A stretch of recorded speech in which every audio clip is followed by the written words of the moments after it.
Gravitational potential of any object है ना, including human body. हमारा भी ग्रेविटेशनल फील्ड हो सकती है, ग्रेविटेशनल पोटेंशियल हो सकता है, ग्रेविटेशनल फोर्स, सब इंटररिलेटेड टर्म्स होते हैं।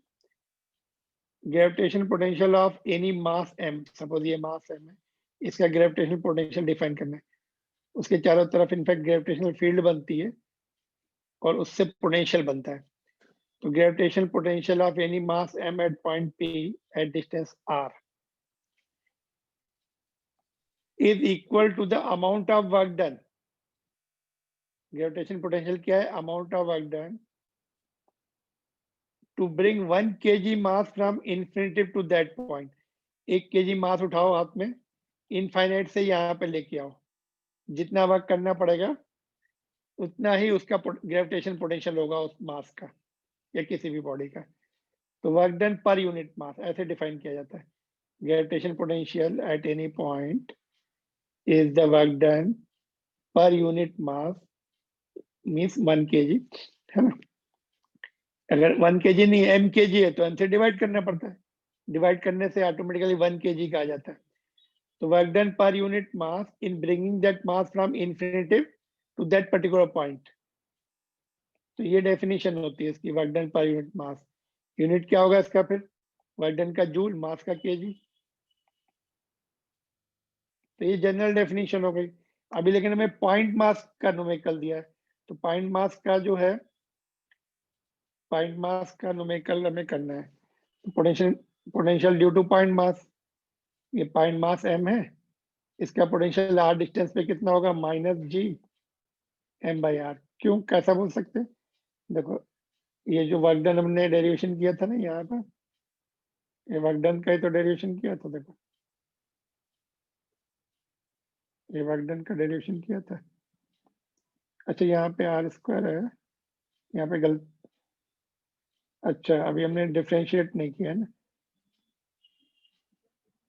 अभी तुमने वैल्यू पुट की थी। तो ये इतना आता है ना। तो ये दूसरा जो मास था m2, 1 kg है, वो 1 kg के लिए था, तो ये 1 हो जाएगा। तो gm/r बचेगा, -gm/r। ये वर्क डन ही था ना, वर्क डन किया ना, वर्क डन ही निकाला हमने। देखो, ये इंटीग्रेट करके इनफाइनाइट से लेकर r तक, वही तो चेंज ऑफ पोटेंशियल एनर्जी होता है। तो ये डेरिवेशन नहीं है अपने कोर्स में, डायरेक्ट लिख सकते हैं ना। ये जो m2 था वो 1 kg के लिए, तो हट गया वो, -gm/r।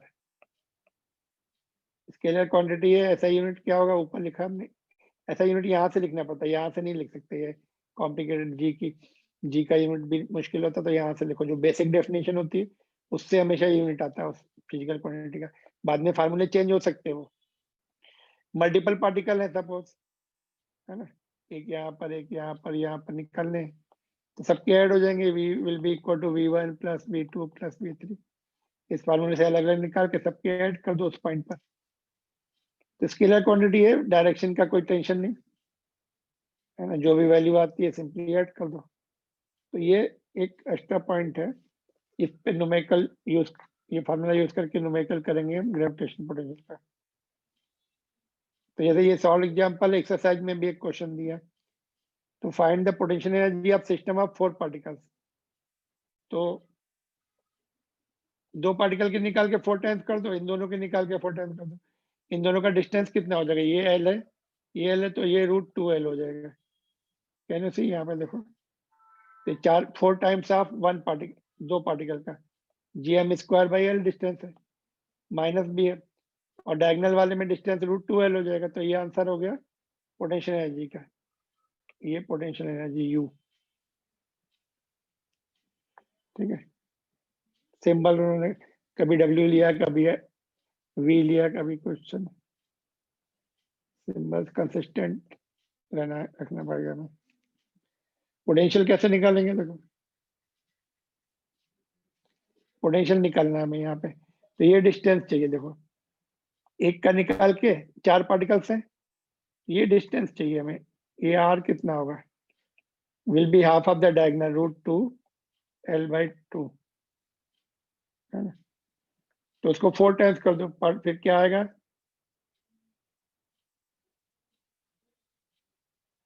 ग्रेविटेशन पोटेंशियल नीचे निकाला यहाँ पे देखो।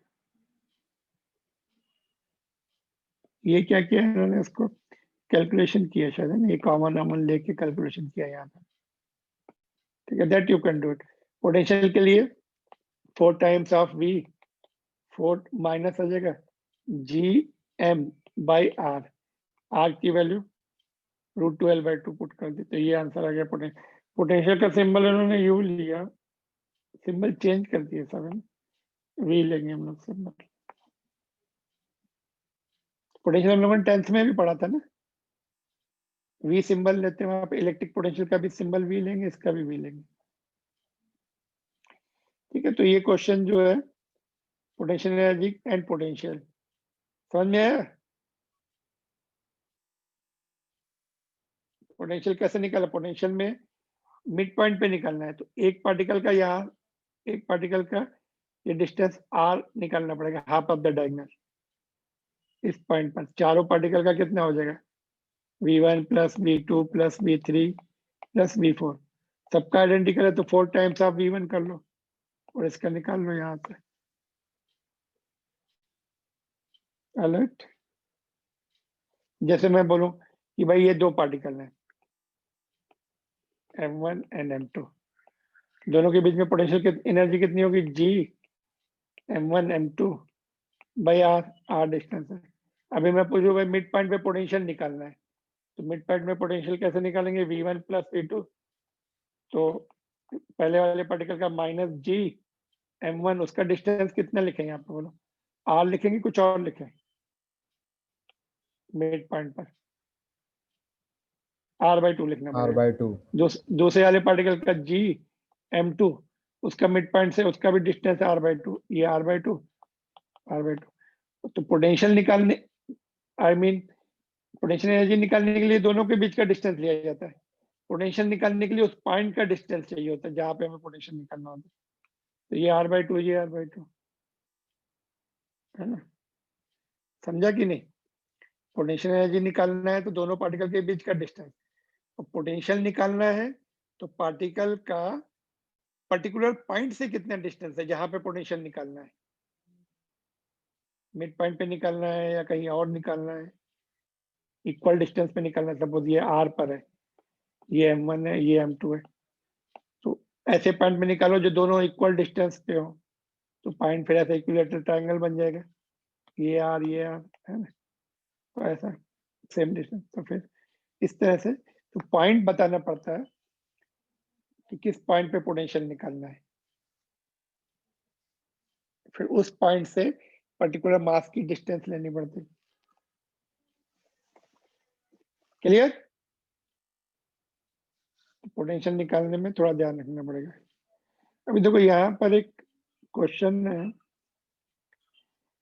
अनस्टेबल इक्विलिब्रियम, इसकी थियरी जो है वर्क पावर एनर्जी में बुक में नहीं दिया, एनसीईआरटी बुक में नहीं दी है, बट 3-4 जगह पे वो इक्विलिब्रियम हमें पूछी जाती है, 12th में भी है, तो मुझे I have to teach you unstable equilibrium क्या होती है ना। तो नेक्स्ट क्लास में, अभी नेक्स्ट क्लास में I will teach you how do we define the unstable equilibrium, how do we define the stable equilibrium.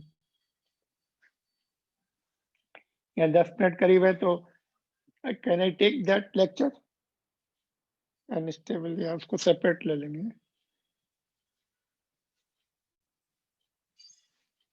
Okay, next class में free mind से करेंगे। चलो, तो बाकी पार्ट कर लेते हैं इसका।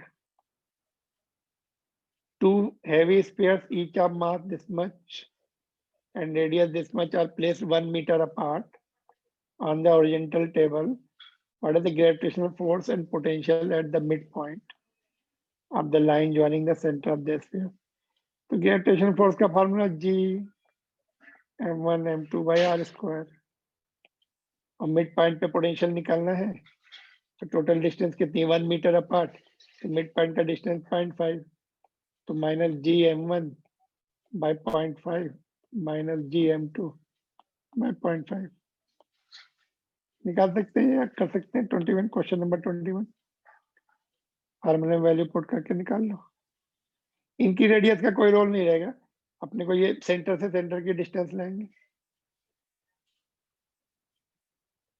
और कौन सी इक्विलिब्रियम होगी, इन्होंने अनस्टेबल इक्विलिब्रियम दिया है, बट वो दोनों हो सकती है, अनस्टेबल भी हो सकती है, स्टेबल भी हो सकती है। That I will teach you. दोनों होती है क्योंकि वो इन्होंने एक ही केस कंसीडर किया, दोनों केस कंसीडर करने पड़ते हैं। Alright, so I'll teach you, then you can answer the second part, not now.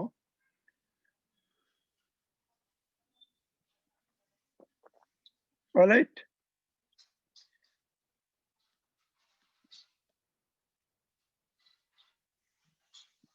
तो देखो एक क्वेश्चन ये करके फिर वाइंड अप करते हैं। Find the change of potential energy of mass m when taken to the height h above the earth surface। एक earth surface पे यहाँ पर अर्थ है, मास m को हम हाइट h पर लेके गए, चेंज ऑफ पोटेंशियल एनर्जी कितनी होगी। तो वही फार्मूला अभी जैसे हम लोग डिस्कस कर रहे थे, दो मासेस थे ना, उनकी चेंज ऑफ पोटेंशियल एनर्जी निकालनी है। तो U2 माइनस U1, तो U2 जो है हाइट h पर जब होगा तो उसका डिस्टेंस r प्लस h हो जाएगा सेंटर से, और इनिशियली सरफेस पे था माइनस, ये माइनस दो बार माइनस आएगा, देखो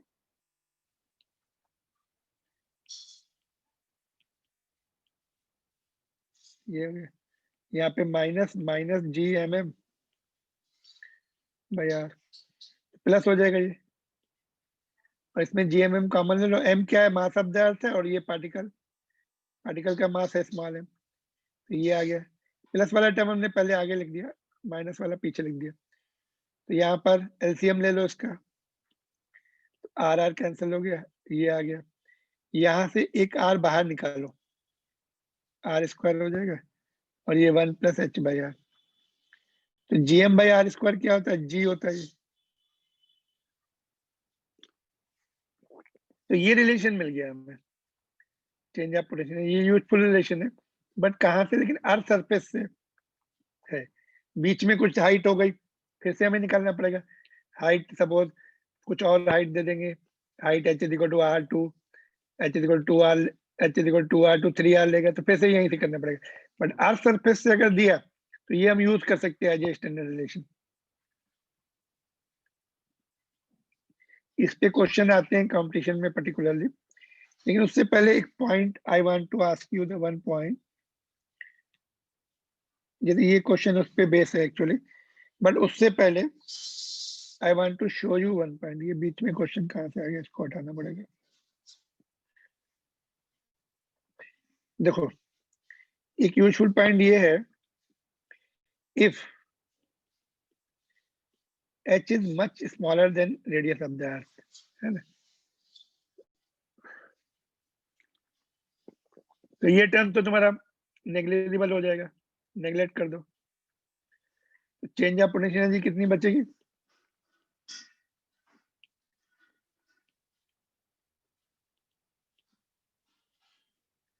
mgh। तो ये हमने वर्क पावर एनर्जी में लिखा था, ये हम हाइट पे h हाइट पर है, तो पोटेंशियल एनर्जी कितनी होती है, mgh। एक्चुअल में एक तो चेंज ऑफ पोटेंशियल एनर्जी होती है, ग्राउंड को हम लोग जीरो ले लेते हैं, तो वो फिर हम बोलते हैं ओके यहाँ पे पोटेंशियल एनर्जी mgh हो गई, बट ग्राउंड में प्रैक्टिकली जीरो नहीं है। हमने देखा ग्राउंड में कितनी होती है, माइनस GMM बाई आर होती है। But potential and potential energy के लिए हम लोग reference point, zero reference point तो अब यहाँ पे इंफिनिट पे है, पोटेंशियल का और पोटेंशियल एनर्जी का रेफरेंस पॉइंट इनफाइनाइट से है। बट अगर हमने अर्थ पे लिया तो फिर हमारे वहां से सब पोटेंशियल एनर्जी फिर वहां से काउंट करनी पड़ेगी कितनी चेंज हो रही, तो रेफरेंस पॉइंट हम शिफ्ट कर सकते हैं, इनफाइनाइट से सरफेस पे जीरो ला सकते हैं। तो ये जो mgh पढ़ते हैं वो चेंज ऑफ पोटेंशियल एनर्जी होती है, कम हाइट के लिए होती है, बट लार्जर हाइट इन्वॉल्व है, suppose h equal to R/2 है या R/3 है, तो यही फार्मूला यूज करना पड़ेगा। h equal to suppose 1 kilometre ही है, R 6400 होता है, तो ये बहुत छोटा आएगा, 0.000 समथिंग कुछ आएगा, तो नीचे 1.0001 ऐसा, फिर mgh लिखेंगे 1.00001, तो mgh तो कम हाइट के लिए यूज करते हैं, ये लार्जर हाइट के लिए यूज नहीं, ये वाला यूज करेंगे। जैसे ये क्वेश्चन है, if g is the acceleration due to gravity on the earth's surface, the gain in potential energy of the object of mass m raised from the surface of the earth to the height equal to radius of the earth। या तो वही basic फार्मूले पे जाओ, delta u is equal to u2 minus u1, change मतलब gain हो गई, solve करो तो इसमें से एक आंसर मैच हो जाएगा। But if you remember that formula, अभी हमने जो डिराइव किया,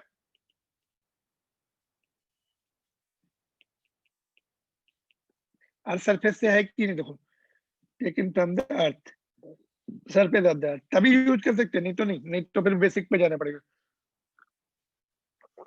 ठीक है, तो गिवन क्या है, पुट कर दो यहाँ पर mgr upon 1 plus r by R, क्या आएगा mgr बाई 2, 1/2 mgr। कौन सा ऑप्शन है, बी। जनरली मिस्टेक क्या होती, mgh वाला फार्मूला लगा देते हैं, mgh, h is equal to r put कर देते, तो mgr ये वाला आंसर लिखते, बट वो कम हाइट के लिए होगा ना, ये r तो equal to radius of the earth दे दिया, तो correct answer is this, mgr by 2। Alright,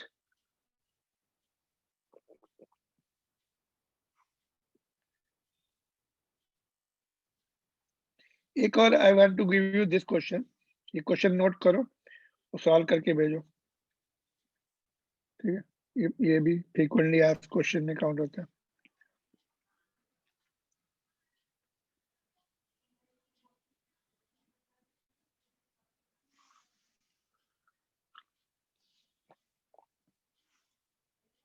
Suppose gravitational force varies inversely as nth power of distance। ऐसा है, एक्चुअल में कैसा होता है, आर स्क्वायर होता है ना, बट nth पावर है। Then time period of planet in circular orbit of radius R around the sun will be proportional to, फिर कैसे चेंज हो जाएगा, ये होगा टाइम पीरियड, ये होगा। टाइम पीरियड कैसे निकालते हैं, omega omega is equal to 2π/t लिख देंगे। सेंटीपिटल फोर्स के फार्मूले में ओमेगा आता है, और सेंटीपिटल फोर्स कौन प्रोवाइड करता है, ग्रेविटेशनल फोर्स। ठीक है, तो उससे तुम्हारा एक one of the options will match. Centripetal force जो होता है ग्रेविटेशनल फोर्स प्रोवाइड करता है, GMM बाय आर स्क्वायर होता है, लेकिन यहाँ पे उन्होंने क्या बोला, r⁴l लेना है। Mass of the revolving object will get cancel, और अच्छा ये वाला फार्मूला यूज मत करो, वो वाला यूज करो, m ओमेगा स्क्वायर r वाला। ओमेगा को 2π/t लिख दो। ठीक है, याद है सेंटीपिटल फोर्स के फार्मूले, तो ये नोट कर लो, यहीं पे क्लोज कर ले, फिर नेक्स्ट क्लास में वाइंड अप हो जाएगा। अभी इसमें क्या बचा, escape velocity. Then we start the second book which is, वो थोड़ी कम टाइम लगता है, सेकंड बुक में थोड़ी थिन बुक है। पहला चैप्टर तो उसका 2 लेक्चर में खत्म हो जाएगा, उसमें से बहुत सारा डिलीटेड पार्ट है। इलास्टिसिटी वाला चैप्टर एक या दो लेक्चर में फिनिश हो जाएगा। देन वी स्टार्ट फ्लूइड्स, उसका सेकंड चैप्टर, फ्लूइड का पूरा चैप्टर है कोर्स में। Then heat and thermodynamics, then SHM and waves, ये टॉपिक रहेगा अभी अपने। Alright, shall I end it now?